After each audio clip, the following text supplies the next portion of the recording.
So I just thought that it would be fun to have you come in and just chitty chat about being a mom and some things about like being a woman and, you know, what it was like being a mom to the amazing one and only Chelsea Melissa Reese Matthews.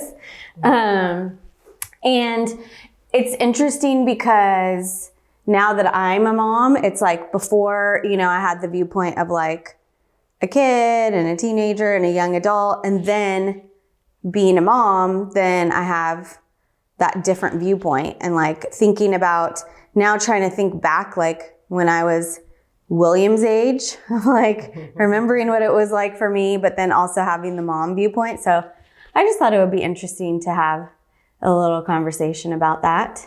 Okay. So like what would you say, like what kind of how would you describe my personality? Like that's kind of a confusing question because thinking like, okay, there's baby, there's kid, there's teenager, there's adult, and it's almost like every stage becomes like a different person. But like just growing up, like what was my overall personality? Was I like happy or bratty? I know I was bratty, but well, I wouldn't say bratty. I'd say more like independent, was and determined to get your way. I knew what I wanted. And did you ever think that you knew like what I might grow up to be? Like, I know with William, when he was a baby, he would like, you know how he would organize everything and he would like build Legos, and I'd be like, oh, he's going to be an architect or something like, you know, building or designing. Was there ever, Engineer. Yeah. Was there ever anything that I was like especially interested in or like had like some kind of talent for? Something that had to do with being the center of attention, performer, organizer, sort of a gatherer of, you know, get everybody together. You were always like very bubbly and loving and friendly and loved being kind of, not necessarily the center of attention, but definitely performing. I did want to be a superstar. Yes. That was my goal. I did have a band.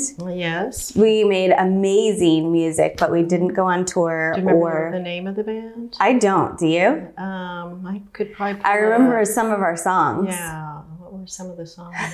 I can't even say them now because they sound so bad. It was the times. Yeah. I'm going to put this on here because I think I just almost put my shoe on there. Okay. So I had a band. I did gymnastics. So, like what was, and this goes like to different times or different ages also. I think that different things become more important. But like when you first became a mom, like what was the most important thing to you? Well, one thing in the other questions you were asking that kept coming up for me is that when you were, I grew up in a not so warm and loving family. There was 7 kids in the family and just not a lot of affection. So it was kind of foreign to me. But when you were a baby, you were just like so affectionate, and that just melted my heart. And you've always been really sweet and kind and affectionate and friendly and bubbly to other people. So that kind of underlines everything, I think. Until I didn't get my way. Yeah. Well, even then you were just more like, I love you, but we're going to do this. Yeah. When I remember when I had William and when he came home from the hospital, because he was in the hospital for 3.5 months, his first beginning of his life. And I remember holding him and looking at him and thinking, oh my God, it is like, I didn't know you could love somebody so much. And it was like hurt. It was like painful. Yeah, exactly. It was painful how much, because like you And also I think what I was saying about the shift in viewpoint is like up until you become a parent, it's just you that you're thinking about. Sure, people are around you and you may be in a relationship, but you're not like fully responsible for another human being's survival. And then, so for one, being totally responsible for that human being staying alive, and then also like having a good quality of life, and then like just loving them so much. It's like, it's hard to describe. But I remember thinking like, I like never experiencing anything like that before. I was listening to a father talk about that when his child was born, and he said, I couldn't sleep, for the first month after you were born because I was afraid if I closed my eyes, you might disappear. I remember just staring at William, like just staring at him I could just stare at him forever. But like, so because he was born 3 months early and he was like fighting for his life, teeny tiny, 2 pounds, 6 ounces. So the first part of becoming a parent was just like doing everything I could to keep him alive. Then once he gets a little bit older, then it's like keeping him safe, because once they're kind of like moving around, then they can get into all kinds of things. And then once he started school, and also just having more ideas and opinions and interests, then it's like, oh, I have to like teach him tools to be like successful and happy and have a good life. And if I don't know all of these things for myself, I have to learn them, because he's not going to learn like in school.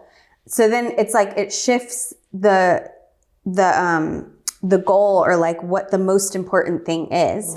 And so like, what were some of the things when I got older, or maybe as like a teenager, that were really important for you to like teach me, or to make sure that I did or didn't do?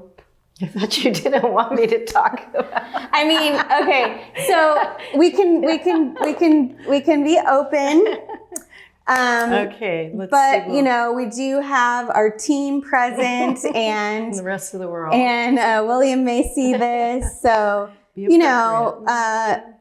legally, let's talk about the legally appropriate. Well, here's kind of what it boils down to. We had our struggles when you were a teenager, and trying to figure out a way to, negotiate all of that and make it work for both of us was really a challenge, until probably the hardest thing that ever happened was when your best friend died. Yeah. And that kind of put everything into perspective. And I just realized, I just want you to be happy, healthy. I want you to be able to go for what you want. I don't want us to fight, because I don't want, if anything ever happened to you, I don't want the last thing, our last interaction to have been us fighting. That really changed the dynamic. So, and I see you do this with William too, where there comes a point where you realize you have no control, really. You got to pick your battles. Yeah, and you just want to set a good example and encourage, but sometimes teenagers don't even want to be encouraged, and so you just have to kind of keep your vision focused on what you believe in and what's important, and let the rest slough off and hope it all works out. Yeah. And with both of my kids, I'd say it has. It's, there's been times when I'm like, oh my God. Yeah. So that brings up two questions. One, what was it like for me? And I think we were talking about this the other day, that it's almost like the transition from like young child to teenager is like totally different person. It's and parents almost go through this like grieving period of like, where did my sweet, innocent little baby that looks up to me, that always wants to be around me, turn into this alien that like wants nothing to do with me, and anything I say or do is incorrect. And not to say like that like I have I'm so thankful of like what a good kid. Well, now he's just being almost a typical an adult teenager. Yeah, I mean, compared to me, William is like a saint, and I'm like so thankful. But there is that struggle, and there's an article that I read that was so helpful, because I would go through feeling like personally personally offended, like, oh my God, like, do you not like me? Do you not love me anymore? Like, what is going on? What did I do? And also like, how dare you not want to be around me or not value what I have to say? Like, I gave you life. I provided all of this stuff for you. I provided, did the best, that I knew how to do. And so, yeah, there's this article about kids are not disowning you, and they're not turning their back on you. They're disowning their childhood, and they're turning their back on their childhood, and they want to reject anything that reminds them of their childhood, because now they're developing their own personality and their own individuality. And anything that reminds them of that reminds them that they're not yet an adult. They're not yet, their own individual person making all their own decisions. And so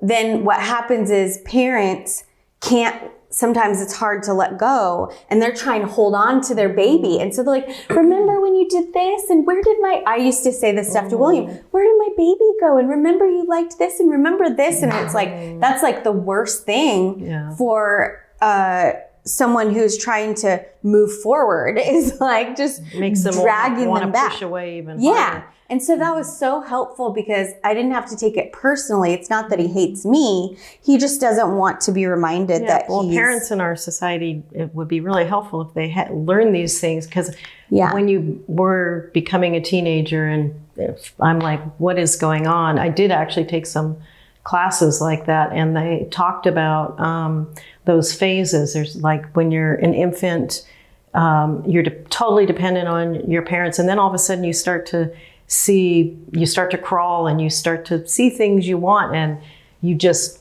don't want anybody to stop you. You want to do what you want to do, and there's all these different phases, and it's not about the parent, and that's the thing that's hard to accept and let go of, that it's not about you.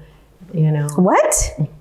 That's a hard pill to swallow. Another thing we were just talking about the other day was the idea of, I love you, but sometimes I don't like you. It's like always underneath it all, you love each other, but sometimes, you have difference of opinions, different of ideas, difference of intentions and goals, and it doesn't. So what was that like for you when I moved from being like a little kid to like a teenager? Did you feel, did I change from, your sweet little angel that maybe I never was a sweet little angel, but we had a lot of different dynamics going on that kind of dictated, some of that, and, some, I don't know whether it's appropriate to say, but some was religion, and that we let go of, that kept us in a certain certain box. Yeah. And then as soon as we let that go, it was like, okay, we're open to more things. Both of us were. And so we kind of were exploring that together, that independence, that change in viewpoint. So it wasn't, I kind of enjoyed your reaching out for independence and dyeing your hair multiple colors, and, the things that you were wanting to get into and try. It's like, it was, fun watching that. And it was also, kind of scary at times, but... Well, I do remember you said I couldn't dye my hair pink, so I dyed it purple. and you couldn't get piercings and tattoos until you were old enough to be responsible for your own body. So I tried to do my own piercings. I tried to pierce my own belly button. I'm like, it didn't work. Why do you want alcohol and Neosporin ointment? And I used to, in junior high, I would go to school, and because I wanted multiple ear piercings, and I would pierce my ears with a safety pin and take it out at the end of the day. When I came home, I'm so lucky I still have my ears and I don't have like some kind of bad infection in my ears. Maybe that's why I can't hear. Very, very, yeah. And that's the other thing as a parent, a lot of times the things that you think you can control, you can't. So you have to find a way to make them make better decisions. Yeah. Yeah. Because the whole goal of the thing is like, not raising kids, we're raising adults. Like we're raising kids to be adults. And then at some point they're going to hopefully live on their own and take care of themselves. And so getting to them to the point where they can make the right decisions for themselves, whether you're there or not. Well, perfect example of that. And you can edit this out if you need to. Yeah. And the thing is like, you can say whatever and we can always just edit or put it out whatever. The perfect example of that was William coming home from work and saying, "Oh, I guess attendance really does I will matter." tell you the words exactly. Okay. Mom, you were right. Oh, that's right. He said it in the car with me, my mom, and Martin. And I was like, I was just like, inside, but I had to just keep, I'm always telling myself, keep it cool, be cool, Chelsea, stay calm, be cool. Like I can't get too excited because then that annoys him. And then, I want him to like. Yeah, you don't want him to feel like I'm never going to tell her. Yeah, which is most of the time. And I wanted to be like, what? Could you say that again? Could you put that in writing? But I was like, okay, just make a mental note. I'll just repeat that in my head every day. Anyways, go ahead. So what he said was he came home and said, "Mom, you were right." He has a job, and he came home and said, "I guess attendance really does make a difference because everybody else got a raise and I didn't." Yeah. And it reminded me of when you were a teenager and just first learning to drive, and you loved to speed. And I'm just like, "Chelsea, slow down." And you finally got your driver's license and you borrowed my car one day. And I came to pick it up and you hand me the keys and you go, "Mom, you're right. You can't go 65 in a 50-mile zone. I got a ticket today." So I was like, yes.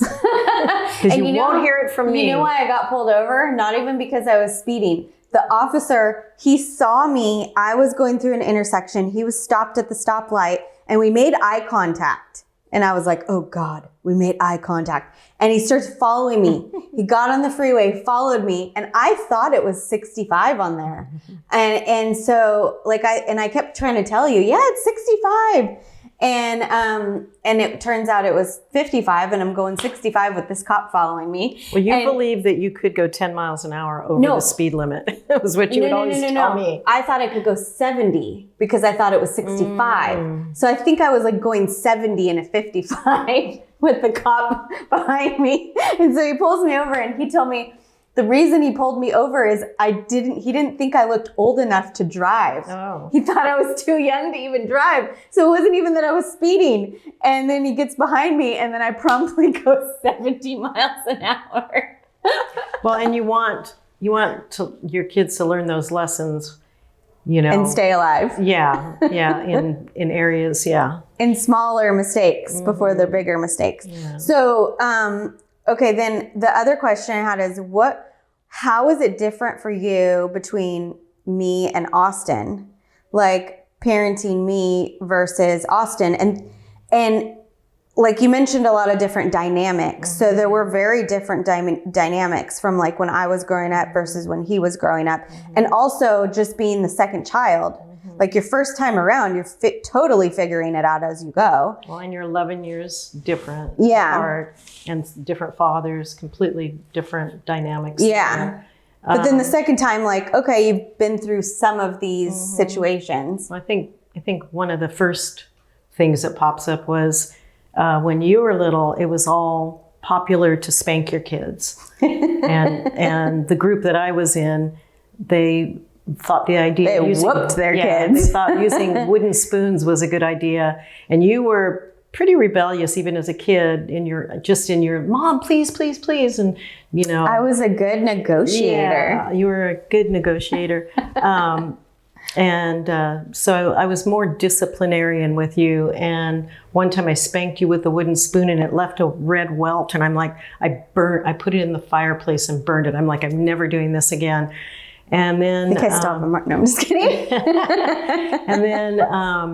And then when Austin came along, he was a different dynamic. He was super kind of more of a quiet, introspective, really sensitive, and if I would ever even, discipline him with my voice, he'd be like, Mom, you don't have to yell at me. And so I would just, it was just completely different dynamic. I could reason with him more. Who was the better kid?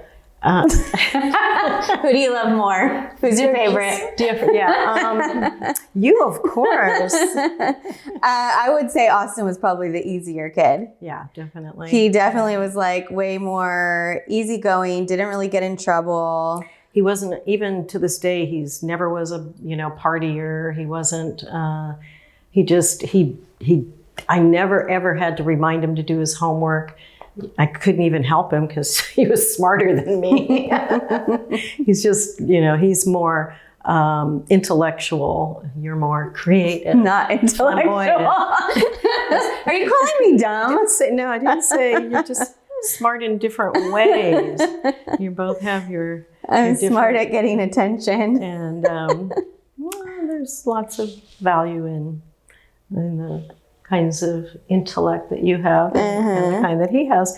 And I think too that like when you mentioned the dynamics with like religion, like rigid and a lot of restrictions, that when some of those lifted, then it was like, I think I didn't really know how to draw the line. Like then I wanted to like make up for lost time and I wanted to do everything. And I had to kind of like go off the deep end a little bit and then like reel myself in. That was part of why I left that, because I could see all the kids that going insane. Yeah, I'm like, it's better to give them a little bit of room. So how was it balancing like the things that you wanted to do and like your goals and dreams, and then between being a parent? Because I know there's a lot of things that you sacrificed and didn't do, that you had like opportunities because you wanted to be available to us. So like, what was that like? And was it, do you have regrets? Like, do you wish that there were some different opportunities that you took that you think, well, maybe it could have worked out? Or was it just like, nope, that's not an option. I'm choosing this. And then like. Yeah, it was, well, I think it's kind of the opposite of what you're implying here. I feel like I didn't sacrifice as much as I wish I had at times. And I don't think of it, I don't think of it as I wish I had sacrificed more. I just wish I'd spent more time with you guys. Because I got married young and had you when I was 23. Didn't know who I was, what I wanted in life. And then I started to find out what I wanted, which wanted to get involved in music. And I got involved. I became worked at the radio station and became a DJ. And I was just like, oh my God, I love this, and really immersed myself in it. And when you were little, I would take you, you participated with me a lot and helped me out. You'd come and sell tickets at events, and, you'd come on the radio with me and things like that. So I feel, pretty good about that. And I feel like I'm glad, and I think every woman should, not deny yourself what you want to do. What's your passion, go after it, find a way to make it work. But then when Austin was little, I went off to work in the music business, and I was gone a lot. And I regret that. I regret that but part of it was I just wasn't able to, I'd either have to make a choice of, not doing anything I love, So I tried to balance them. I wish I could have done better. So I'd say, if I was giving advice right now, before you have kids, get yourself in a position where you can afford to do both. Well, that's what some of the conversations that we've been having is like, just in the office, is that it seems like a lot of young people are waiting later and later in life to even have kids, but also even be in relationships, because it's like harder to get yourself established because like things are costing more. There's like all of these different dynamics that people are, it seems like before people just want to like get in relationships and have kids and work it all out. And now people are thinking a little bit more intentionally about like, I want to get myself in a position where I want to be first before like introducing someone else, and especially introducing kids. But our culture tells us, it's getting less and less that way. But my mother, was in the 50s. I was born in the 50s, and, all the women then, most of them didn't have careers. They got married, they had kids. My mom had 7 kids. So that's what she did. She never got to pursue any of her passions. So I thought, I'm not going to be my mom, and so I tried to, so I think every generation hopefully is working that out better and better. Well, and I think it's also, people talk about balance, but I think more important than that, it's like, we were talking about extremes, like with discipline. It was like, okay, maybe before discipline got to a little bit of extreme level. And then it's like, instead of just balancing it out or being a little bit, finding some other alternative ways, it like swings to this other end of like no discipline and everybody could do whatever they want. And then same thing with like relationships. It's like, okay, instead of just having relationships no matter where you are in life, then it's like no relationships. And then also there's like being a woman and a mom, that the spectrum of like being a stay-at-home mom or being a working mom. And there's almost like this division that you can't have both, or that you feel like you should be one or the other. And I think rather than you should be one or the other, you should figure out what's like right for you and then make that work for you. And like you were saying, doing the things that you wanted to do and love doing, well, you could not do them. But I think that's just as unhealthy. Oh, I would have been miserable. As not being around, because that's one of the things that really changed for me being a mom, is not just wanting to be able to learn the tools to teach William, but then I started realizing, if I want to show him how to be happy in life, I have to be happy in life. Like I can't just teach him something that I'm not actually doing. So then it was like, through my desire to teach him the right things, then I realized, I have to implement that for myself. And then I realized, I guess that's okay. I guess I could also have the things that I want. I guess I could also have a good life, not just because that's something that, especially with younger kids, it's easy to kind of like lose yourself because you're so focused on their survival and doing what they need. But it's just as important to have what you need and want too. And you did a really good job of incorporating me into those things. Like you said, you would bring me to work. And at the time, it may or may not have been out of because you wanted to, or sometimes maybe you had to, but I loved it. I had so much fun, and it gave me a sense of responsibility, and it gave me a sense of...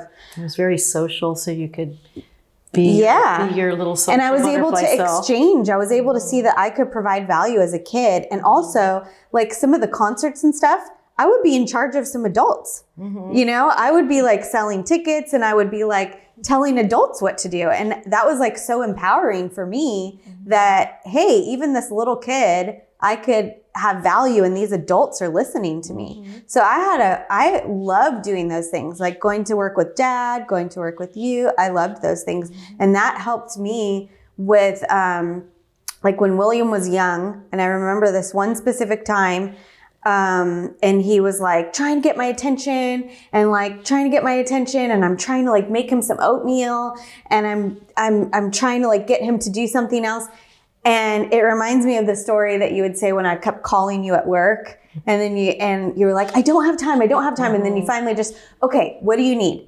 And then I just needed like a minute of your time and then it was done and it was over and you're like, oh. The thing was I had come to a place where I realized I have to say, okay, I'm here for you. Yeah. But the thing was I had to mean it. I had to like be willing to, if it meant sit on the floor for 3 hours until you really knew I was there for you. Yeah. And as soon as that was actually really where I was coming from, I didn't need it as over. much. Yeah. Well, and that's the thing. If somebody feels like they can't have something, they need it so bad, you know, but if they know that it's there, then it's like, oh, I know that it's there. Yeah. And that's just I know it's there. I don't. Yeah. And that's what I did with William. He's like literally pulling at my leg and I'm like, stop, you know, go play over here. Finally, I just picked him up, put him on the counter and I showed him, I took his hands and I had him do the things to make the oatmeal and I taught him how to make oatmeal. And he loved it. And I'm like, oh, I could just incorporate regular things I'm doing and teach him how to actually do things in life that you need to know how to do. And we're spending time together. And now he's like a great cook. He cooks all his own food. He loves it. And so I learned that from you of like how to incorporate the things that you're doing and how to involve him so that we're spending time together. He's learning something. He feels empowered. Yeah. And he feels wanted and paid attention to. Yeah. Yeah. The other thing I'd say is, like with Austin, I felt really guilty because I worked out of town. Sometimes I'd be gone for like I worked in the Bay Area for 4 days a week and I would come home on the weekend. Then they would have me out on tour with the bands. So I realized this is not going to work. I have to make a decision between either my son or this most amazing job my dream job. And I finally decided I had to pick my son. But, you know, there was a lot of time, even then the job that I took after that, I worked out of town, but I could come home at night at least. And I was home on the weekends, but I felt like I wasn't giving him any quality time. And I've often felt guilty and I've apologized to him many times as he's an adult. And he's like, oh no, Mom, you were the best mom. I'm like, really? Okay. So, you know, that's the other thing too. As long as you don't abuse them. Yeah. I think as don't parents, damage them too much. It's easier to see all the things that we do wrong or don't do, but not necessarily the things that we do right. Because half the time, especially with the first kids, it's like you're figuring it out as you go and you're just praying that you're not like screwing them up, you know, and that like you keep them alive and get them to make good decisions. And let them know you love them. Yeah. And then like, hopefully you didn't screw them up too bad by the time they grow up. Good point. And the other difference is my daughter moved all the way away to the other side of the country from me. Never hear the end of it. And my son lives now. next door. Look how close we are. I know. Okay, so you mentioned about a band. You're in a band. You're like a famous rock star. Yeah, okay. No, well, not that, but I play music with a group of women. Yeah. But we're not performers. We're just play for fun. But you perform. You go places, right? A little bit, yeah. And what's the band's name? I can't say. You can say it. It's the Hose with Bows because most of us are fiddle players and we've got a cello, bass, guitars, banjo, washboards, accordions, all kinds of instruments. But for PG audiences, we are the Hobo Orchestra. We'll have to put a little clip in there of the hose. Yeah. So, is there any other? You gave some good tips about parenting. Is there anything else like looking back on parenting or just things that you've learned over the years that you would recommend or give advice for like younger women and or moms? Ooh, some of it may be a little controversial, but that's okay. We can always edit you out. No, I'm just kidding. Yeah, be my guest. But, when I was a young woman, everyone was saying, "Oh, when are you going to get married? When are you going to have babies?" That has kind of, it's not quite so much the culture anymore. So, nobody should be pressured to feel like that's what they should do. And, but another thing that, just through experience that I have experienced and see is that, 50% of people do not stay married, that get married. And it's a great thing to strive for, but let's be realistic that it's a good possibility that if you get married, you might not stay together. And if you have children, so my encouragement is if you do get married and you want to have children, sit down and have the conversation that if by chance we decide that we want to go our separate ways, let's do this amicably. Let's do this in a way that is going to, be good for everybody. Because so many people, when they part, it's ugly and it's really hard on the kids. And, it's taboo to say, that, to not say happily ever after, but let's be realistic about that. So you talk about, parenting can be a huge impact in a relationship. Mm-hmm. What do you think about the impact in a relationship having to do with finances and like making financial decisions together or having like different ideas about what financial decisions to make?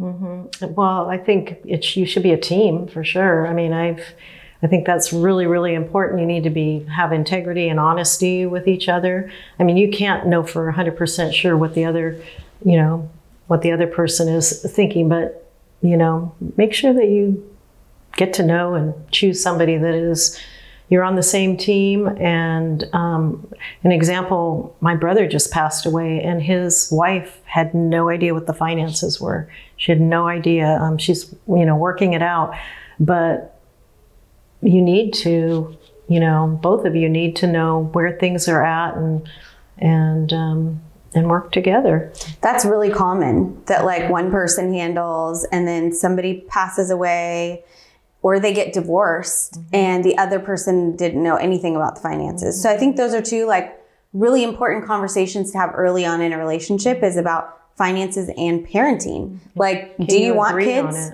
Yeah. And how what's your idea of how you want to parent and raise kids? Because that could be very different. And then also financial decisions. And even if one person handles the finances, then the other person should know like what there is and where and what kind of things are important to you. There's also, going back to the parenting thing and discipline, because I wanted to mention something else that you gave me a book when you mentioned about disciplining, like with the spoon. And there was a time so when William was younger and I would discipline him and I would spank him sometimes, but there was one time when I recognized I caught myself spanking him like out of anger. Yeah, big difference. And I was disciplining him, but I was angry. And I saw the look in his face and he was like, had this scared look in his face and it scared me. And I was like, I need to figure out a different way to discipline. And you gave me the book, Parenting with Love and Logic. That is such a good book. And that changed my whole direction and view of discipline. And it really is that parenting with love and logic. It's like just common sense. Well, that's what radically changed. That was the big shift when I learned about that concept with you. You were a teenager and your father and I were like, what are we going to do with this angel? Well, you just, you were on your own. This angel from hell. And the concept is that you place the responsibility on them. They're, even when they're little, it's like you allow them to try things and you let them know, if you do that, you're going to, knock that thing over, the kitty's going to scratch you, and you want to avoid it to where they're going to be seriously injured or anything like that. But you want to allow them to have a little bit of pain, just from experiencing things. So I told Chelsea at that point, she was a teenager, I didn't do that so much when she was younger, so that she had that buildup of, oh yeah, I'm going to be the one, paying the consequences. And I told her, you can do anything you want, but you have to be responsible for the consequences. And I said, and you can tell me anything, no matter how shocking it might be to me. I said, but also you have to tell me everything, because if I find out you didn't tell me something, I said, I'm not going to punish you, for things that you do, but you have to figure out your own way out of the problems that you create. If you go to jail, I'm not going to bail you out. You got to figure it out. So you really did start to think more about the choices that you made. Okay, so that's gotten me in trouble in life a little bit. But I think that now, I tell on myself, and I've gotten myself in trouble, in different jobs and stuff, where sometimes instead of just figuring something out, if I make a mistake or something, I'll go and tell on myself, and I'll get in trouble, and I've caused myself more. Sometimes overall though, that is I have this deep sense of I have to tell the truth. Yeah. I have to be honest and ethical. And even if I made a mistake, I have to own up to it, because otherwise I just feel so guilty. So overall, it has been better, but I have gotten myself in trouble. Well, it makes you think about maybe not getting into the trouble. True. Okay, so we'll wrap up really quickly.